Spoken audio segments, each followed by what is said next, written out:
कर्पूरगौरं करुणावतारं संसारसारं भुजगेन्द्रहारं सदा वसन्तं हृदयारविन्दे भवं भवानी सहितं नमामि। सम्पूर्ण भक्त सज्जन वृन्दहरू नमस्कार। बृहस्पतिबार व्रत कथा विशेष श्रृङ्खलामा हजुरहरूलाई हार्दिक स्वागत छ। म पण्डित तारानाथ पराजुली। दर्शक महानुभावहरू, हामीले विभिन्न प्रकारका हप्ताका सम्पूर्ण बारहरूको व्रत कथा प्रस्तुत गर्दै जाने क्रममा आज बृहस्पतिबार यानि कि बिहिबारको दिनमा बृहस्पतिबारको व्रत कथालाई लिएर उपस्थित भएका छौँ।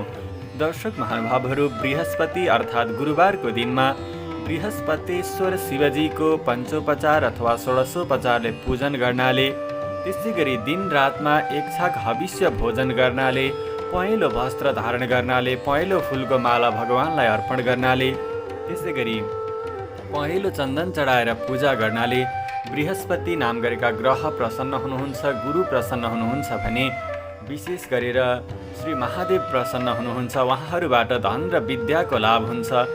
त्यसै गरी पहेँलो केरा चढाएर केरामै पूजन गर्नाले पनि भगवान प्रसन्न हुनुहुन्छ भन्ने शास्त्रीय वचन रहेको छ। हामीले ती विभिन्न कर्महरू गरिसकेपछि अथवा ती कर्म गर्न नसके पनि हामीले बृहस्पतिबारको व्रत कथालाई यानि कि बिहिबारको व्रत कथालाई भक्तिभावपूर्वक श्रवण गरेको खण्डमा पनि सम्पूर्ण प्रकारका अटल सौभाग्य प्राप्त हुने वचन रहेको कारणले गर्दा आज हामी ती बृहस्पतिबारको व्रत कथालाई, बिहिबारको व्रत कथालाई श्रवण गर्न गइराखेका छौँ। अत्यन्तै भक्तिभावपूर्वक श्रवण गर्नुहोला। अथ बृहस्पतिबार व्रत कथा। अब एउटा अत्यन्तै सुन्दर प्रसङ्ग अगाडि बढ्दछ। कुनै समयमा एउटा नगरमा एउटा धनी साहु थियो। त्यसको घरमा अन्न भने अन्न थियो, वस्त्र भने वस्त्र थिए, धन भने धन थिए, त्यसै गरी विभिन्न प्रकारका अलङ्कार भने अलङ्कार थिए। सुन हिरा मोती सबै थियो, केही कुराको कमी थिएन। सबै कुराले भरिपूर्ण भए तापनि त्यसकी पत्नी भने अलिकति कृपण थिए, यानि कि अलिकति निकृष्ट कार्यमा रत हुने अथवा दिनका लागि अथवा दान गर्नका लागि लोभी थिए।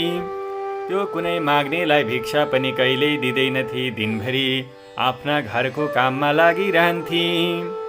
एक दिन कुनै साधु महात्मा बृहस्पतिबार यानि कि गुरुबारको दिनमा त्यसको ढोकामा आएर भिक्षा माग्दा भए। साहुकी पत्नी त्यस बेला घर आँगन लिप्न लागिरहेकी थिए। त्यसै कारण साधु महाराजसित भनी, हे महाराज, यस बेला म घर आँगन लिपिरहेकी छु, हजुरलाई केही पनि दिन सक्दिन।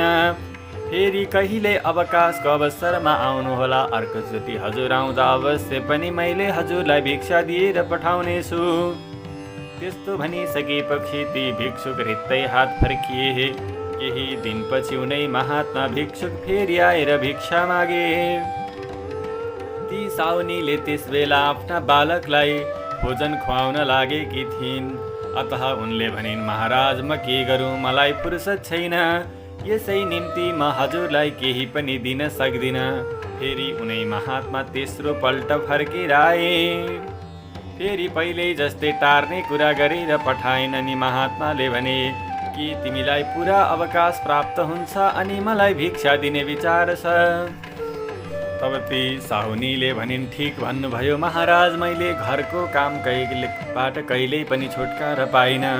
यदि यस्तो प्रकारको अवकाश पाउने केही विधि छ भने यस्तो हुन सके हजुरको ठुलो कृपा हुने थियो। अनि ती भिक्षुक महात्माले भने, सुन, म एउटा सजिलो उपाय भन्दछु।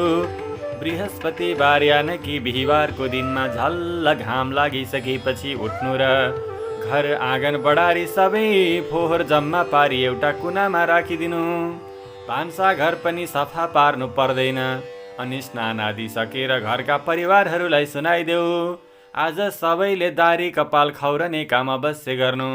अनि खानेकुरा पकाएर चुलोको पछाडितिर राख्ने गर्नु। सामुन्ने कहिल्यै पनि नराख्नु। सायंकालमा पनि झमक्क रात परिसकेपछि बल्ल साँझको बत्ती बाल्नु। अनि बृहस्पतिबारको दिनमा पहेँलो वस्त्र कहिल्यै पनि नलगाउनु। फेरि पहेँलो रङ्ग भएको वस्तु पनि नखानु।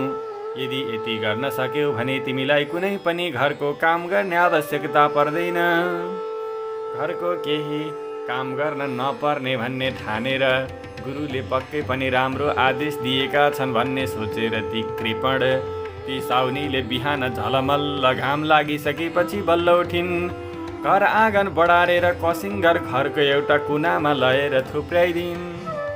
घरका पुरुषहरूलाई पनि दारी कपाल काट्न लगाएर खानेकुरा पकाइसकेर सबै चुलोको पछिल्तिर लगेर नै राखिदिन्। त्यो प्रत्येक बृहस्पतिबार त्यही नियम पालन गर्दथिन्। केही समयपछि घरमा खाने अन्न पानी समाप्त भएर सिद्धियो। त्यसपछि उनै भिक्षुक महात्मा फेरि भिक्षा माग्न आए। त्यसरी भिक्षा माग्न आएका ती भिक्षुकलाई साउनीले भनिन्, हे भिक्षुक महाराज, म हजुरसँग अत्यन्तै रुष्ट भएकी छु। मेरो घरमा खानलाई समेत अन्न छैन। हाम्रो त्यत्रो सौभाग्य थियो। हजुरले व्रत विधि विधान बताएपछि हामी त झन् कङ्गाल भएका छौँ। हजुरलाई म के भिक्षा दिन सक्दछु? अनि महात्माले उत्तर दिए, हे साउनी, जब तिम्रो घरमा सबै वस्तु भरिपूर्ण थियो त्यस बेला पनि तिमी केही दिन्नथ्यौ। अब त तिमीलाई पूर्ण अवकाश वा अवसर छ, तैपनि तिमी केही दिइरहेकी छैनौ। अब तिम्रो के इच्छा छ भन। अनि साउनीले हात जोडेर नम्र स्वरमा भनिन्, महाराज, अब कुनै यस्तो युक्ति बताउनुहोस् कि मेरो घरमा पहिले जस्तै धनधान्य पूर्ण भरियोस्। अब म प्रतिज्ञा गर्दछु, हजुरले जस्तो आज्ञा दिनुहोला उस्तै उस्तै कर्म गर्नेछु। अनि महात्माले भन्दा भए बिहानै उठेर स्नान आदि समाप्त गर्नु, सूर्योदयसम्म नसुत्नु, गाईको गोबरले घर आँगन लिपेर अत्यन्त सफा पार्नु। त्यसै गरी घरका पुरुषहरूले बृहस्पतिबार यानि बिहिबारको दिनमा दारी कपालहरू गर्दै नगर्नु।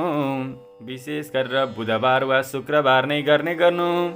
भोका र माग्नेलाई सकेसम्म अन्न जल प्रदान गर्नु। त्यसै गरी ठिक सायंकालमा यानि साँझको समय नढल्दै बत्ती बाल्नु। यदि यस्तो गर्न सक्यौ भने तिम्रा सबै मनोकामनाहरू बृहस्पति भगवानको कृपाले अनि श्री महादेवको कृपाले पूर्ण हुनेछन्।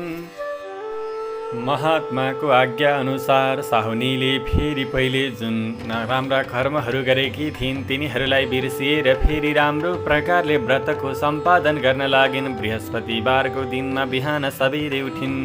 सूर्योदयभन्दा पहिले उठेर विभिन्न प्रकारले घर सफा गरेर जप सन्ध्याहरू गरेर भगवानको पूजन गरेर त्यसै गरी दिन दुखीहरूलाई दान प्रदान गरेर साँझको समयमा बत्ती बालेर यस्ता प्रकारले बृहस्पतिको अनि श्री महादेवको सेवा गर्दै भइन्। यसरी गरिसकेपछि आज एक दिन अलिकति बढ्दछ, भोलि अलिकति बढ्दछ, धनले धन तान्दछ। यस्तै गर्दै गर्दै गर्दै पहिले जस्तो थियो त्यस्तै धन धान्यले सम्पूर्ण भएर त्यो घर भयो। यस्ता प्रकारले गुरु बृहस्पतिको इच्छा अनेक सुख, बृहस्पतिको कृपाले अनेक सुख भोगेर धेरै समयसम्म जीवित रहँदै भइन्। परिवारले शहीद भइन्।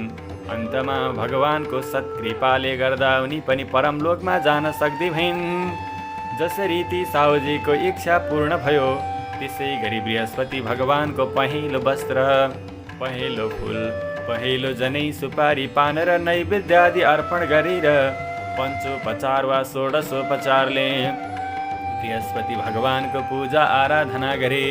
उनकै कृपाले घरमा कुनै वस्तुको अभाव रहने छैन। मुख्य कुरा के भने मनमा सत्य र विश्वासलाई अडिग बनाएर भगवानको तस्बिरलाई विराजमान गराएर भगवानको स्वरूपलाई विराजमान गराएर जसले बृहस्पतिबारको व्रत बस्दछन्, बृहस्पतिबारको व्रत कथालाई श्रवण गर्दछन्, बृहस्पतिबारको दिनमा नियमपूर्वक रहन्छन् अनि बृहस्पतिबारको दिनमा सेवा दान इत्यादि कर्महरू गर्दछन्, उनीहरूले अक्षय फल प्राप्त गर्दछन्। यसमा कुनै शङ्का छैन।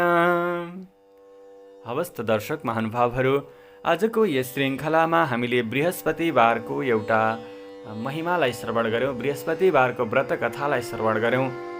विभिन्न बारहरूका दुईवटा व्रत कथाहरू पनि हुन्छन्। विशेष गरेर बृहस्पतिबारको अर्को व्रत कथालाई हामी अब आउने अर्को बिहिबारको श्रृङ्खलामा प्रस्तुत गर्नेछौँ। आजको श्रृङ्खला भने हामी यही समापन गर्न गइराखेका छौँ। दर्शक महानुभावहरू, बृहस्पति यानि कि सद्गुरुदेवको कृपाले अनि अनि त्यसै गरी सम्पूर्ण 33 कोटी देवी देवताहरूको कृपाले हजुर तथा हजुरको परिवारमा सदा सर्वदा खुसी छाइराखोस्, आफ्ना मनोकामनाहरू पूर्ण रहन्। नमस्कार। सर्वे भवन्तु सुखिनः, सर्वे सन्तु निरामया, सर्वे भद्राणि पश्यन्तु, मा कश्चित् दुःखभाग् भवेत्।